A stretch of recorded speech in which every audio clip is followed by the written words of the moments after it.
Hello दोस्तों, आज हम बात करने वाले हैं हार्मोन्स के बारे में और उससे संबंधित कुछ नए प्रश्न के बारे में जो कि सभी एग्जाम के लिए बहुत ही ज़्यादा इम्पोर्टेंट होने वाला है। तो दोस्तों चलिए आज की वीडियो को शुरू करते हैं। तो दोस्तों जो हार्मोन्स होता है वो एक रासायनिक पदार्थ होता है जो हमारे शरीर में नलिका विहीन ग्रंथियों या अंतःस्रावी ग्रंथियों द्वारा स्रावित किए जाते हैं। हार्मोन्स कहलाते हैं, यानी कि ऐसे रासायनिक पदार्थ जो नलिका विहीन ग्रंथियों के द्वारा स्रावित किए जाएं, हार्मोन्स कहलाते हैं।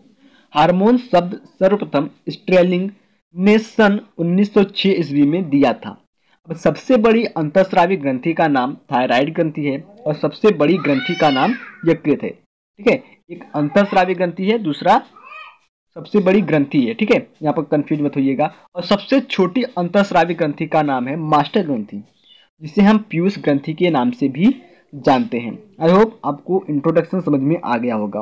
अब आगे की ओर चलते हैं हम हार्मोन्स के बारे में। तो दोस्तों अब हम बात करेंगे हार्मोन्स के शाब्दिक अर्थ के बारे में। हार्मोन्स का अर्थ क्या होता है, हार्मोन्स का मतलब क्या होता है। तो दोस्तों हार्मोन्स का जो शाब्दिक अर्थ होता है वो प्रारंभ करना होता है, या फिर हम उसी को सक्रिय करना या उत्तेजित करना। ठीक है, हार्मोन्स का 3 शाब्दिक अर्थ है।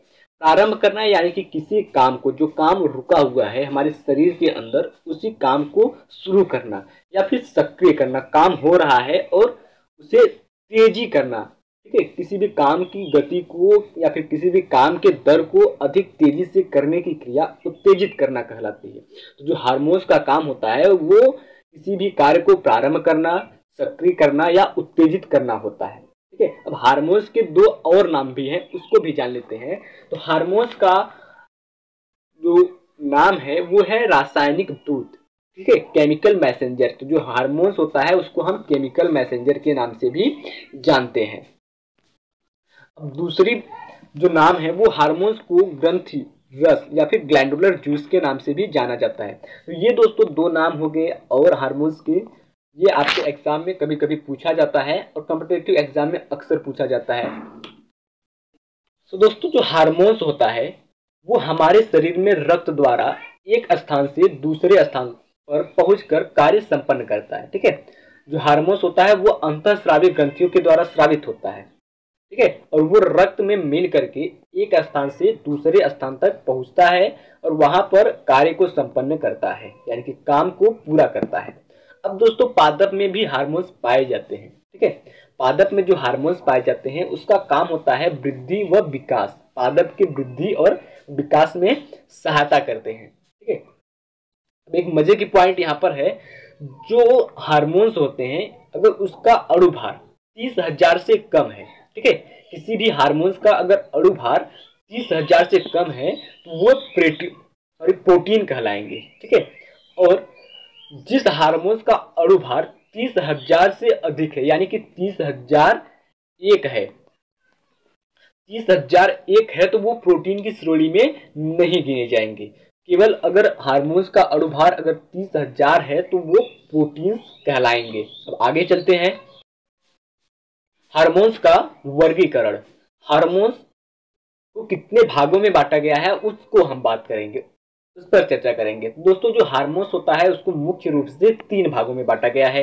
नंबर 1 आपका है स्टेरॉयड हार्मोन, दूसरे नंबर पर है आपका पेप्टाइड हार्मोन और तीसरे नंबर पर है एमिनो हार्मोन। तो नंबर 1 पर हम बात करेंगे एस्टेरॉयड हार्मोन्स के बारे में। तो दोस्तों जो एस्टेरॉयड हार्मोन्स होता है उसमें एस्टेरॉयड नाभिक पाए जाते हैं। ठीक है, एस्टेरॉयड हार्मोन्स में एस्टेरॉयड नाभिक पाए जाते हैं और इसमें 3 साइक्लोहेक्सेन व 1 साइक्लोपेंटेन इकाई पाई जाती है। इसके पहचानने की जो तरीका है उसमें 3 साइक्लोहेक्सेन और 1 साइक्लोपेंटेन इकाई पाई जाती है स्टेरॉयड हार्मोन्स में। अब स्टेरॉयड हार्मोन्स के उदाहरण की बात कर लेते हैं। स्टेरॉयड हार्मोन्स के अंतर्गत कितने हार्मोन्स आते हैं। तो दोस्तों जो स्टेरॉयड हार्मोन्स होता है उसके अंतर कोर्टिसोल हार्मोन्स आता है, जनन हार्मोन्स आता है, कोलेस्ट्रॉल हार्मोन्स आता है और टेस्टोस्टेरोन हार्मोन्स आता है। ये 4 हार्मोन्स आपके स्टेरॉयड हार्मोन्स में आते हैं। अब इसके बाद हम बात करेंगे पेप्टाइड हार्मोन्स। पेप्टाइड हार्मोन्स क्या होता है। दोस्तों जो पेप्टाइड हार्मोन्स होता है उसके अंतर्गत पेप्टाइड बंध पाया जाता है, पेप्टाइड बॉन्ड का पाया जाता है।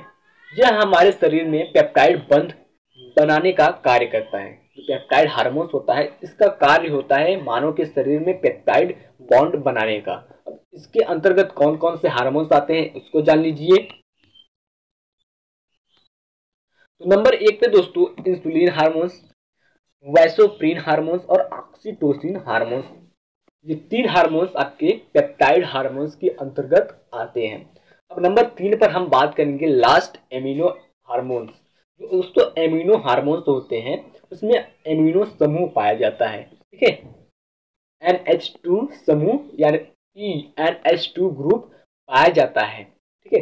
या फिर हम ऐसे कह सकते हैं कि ऐसे हार्मोन्स जिसमें एमिनो समूह पाया जाता है उसे एमिनो हार्मोन्स के नाम से जानते हैं। उदाहरण इसके अंदर आएगा एड्रिनल हार्मोन्स और थायरोक्सिन हार्मोन्स। ये 2 हार्मोन्स एमिनो हार्मोन्स के अंतर्गत पाया जाएगा। ये दोनों हार्मोन्स में एमिनो समूह उपस्थित होता है। अब दोस्तों हम हार्मोन्स से संबंधित कुछ महत्वपूर्ण प्रश्न के बारे में बात कर ले, जो कि एग्जाम के लिए बहुत ही ज्यादा महत्वपूर्ण होता है। तो कौन सा हार्मोन हमारे शरीर की रक्त वाहिनियों में जमा होकर हृदय पश्चाघात यानी कि हार्ट अटैक का कारण बनता है, ठीक है, और जिसे ठोस एल्कोहल के नाम से भी जाना जाता है। तो दोस्तों इसका सही उत्तर है कोलेस्ट्रॉल हार्मोन। तो दोस्तों कोलेस्ट्रॉल जो हार्मोन होता है वो हमारे शरीर की रक्त वाहिनियों में जमा होकर हार्ट अटैक का कारण बनता है और कोलेस्ट्रॉल हार्मोन्स को ठोस अल्कोहल के नाम से भी जाना जाता है। हमारा अगला प्रश्न है, इस हार्मोन्स का उपयोग हमारे शरीर में पेप्टाइड बंध बनाने के लिए किया जाता है।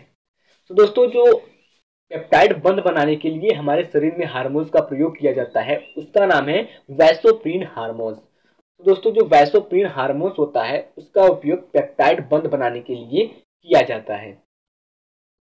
इस हार्मोन्स का उपयोग हमारे शरीर में आयोडीन की मात्रा को नियंत्रण करने के लिए किया जाता है। तो दोस्तों इसका सही उत्तर है थायरॉक्सिन हार्मोन। थायरॉक्सिन हार्मोन्स का उपयोग हमारे शरीर में आयोडीन की मात्रा को नियंत्रित करने के लिए किया जाता है। आई होप दोस्तों आज का वीडियो आपको अच्छा लगा होगा। तो दोस्तों अगर आप हमारे चैनल पर नए हैं तो प्लीज चैनल को सब्सक्राइब करके बेल आइकन को प्रेस कर दीजिए ताकि हमारे हर वीडियो का नोटिफिकेशन आपके पास पहुंच सके।